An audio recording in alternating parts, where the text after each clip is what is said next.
Hi friend, नमस्ते। कैसे आप सब लोग? आशा करती हूँ ठीक ही होंगे। आप लोग के सामने बहुत ही दर्द भरा तुलसी गीत लेके आ गए हैं। तो सीता जी जा रही है वन को और तुलसी जी रो रही हैं। बहुत ही प्यारा गीत है। इस गीत को पूरा सुनिएगा, बहुत ही दर्द भरा गीत है। आप सुनेंगे तो आप लोग के आंख में आंसू आ जाएगा इस गीत को सुन के। तो सीता जी और तुलसी जी तो बहन हैं। कितना प्यारा गीत है ना। आप लोग सही बता रहे हैं, एकदम मन दुखित हो जाएगा इस गीत को सुन के। तो चलिए शुरू करते हैं और इस गाने को लास्ट तक सुनिएगा, तभी पता चलेगा आप लोगों को। बहुत ही प्यारा गीत है। केकरा अंगनावा में तुलसी तुलसी बाड़ी हरियर हो।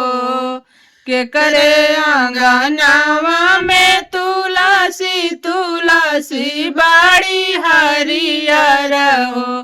सखिया के ही उठी सरजू नहाला त जलवा चढ़ावेला हो। सखिया के ही उठी सरजू नहाला त जलवा चढ़ावेला हो। रामायंगनावा में तुलसी तुलसी बाड़ी हरियर हो।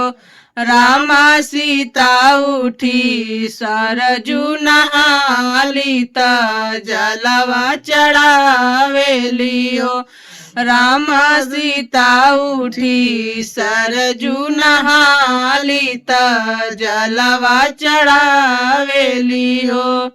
के करही बगिया में खिलल सुंदर सुंदर फूलवा न हो।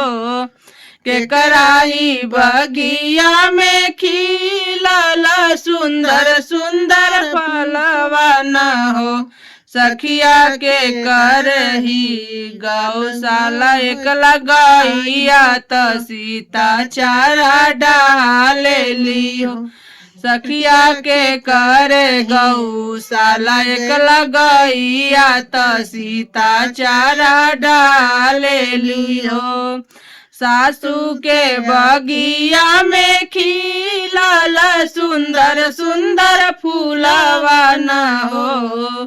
सासू के बगिया में खिलल सुंदर सुंदर फूलवा न हो।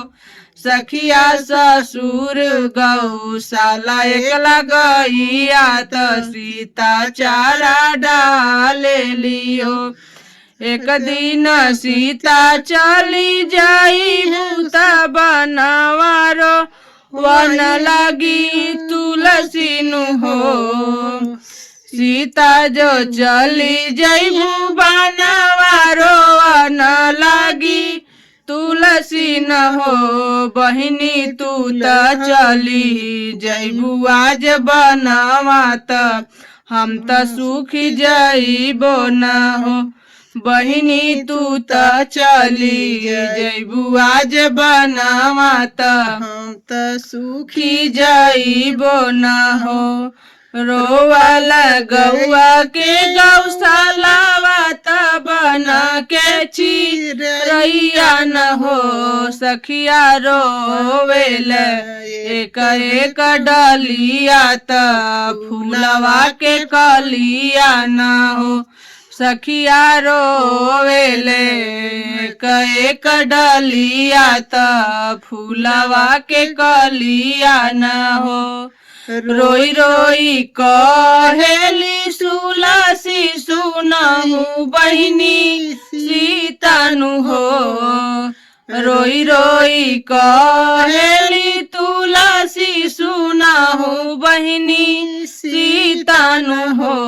बहिनी तू त आज जैबू बन बसवा त के सेवा करी हन हो।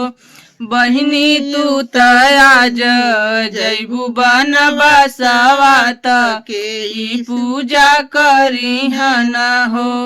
के हमके चुनारी पहनाई हन हरी संग भी यही हन हो। सीता के हमके हरी संग बैठाई ह त से नूरा लगाई है न हो। सासु मोर चुनारी पहिनाई हाथ हरी संग बियाहिया न हो। सासु मोर चुनारी पहिनाई हाथ हरी संग बियाहिया न हो। तुलसी हो तोहरे मांगिया सवारी हाथ सिंदूरा लगाई है न हो। तुलसी हो तोहरे मांगिया सवारी हाथ सिंदूरा लगाई है न हो। वीडियो पसंद है लाइक शेयर कमेंट जरूर करें। जय माता दी।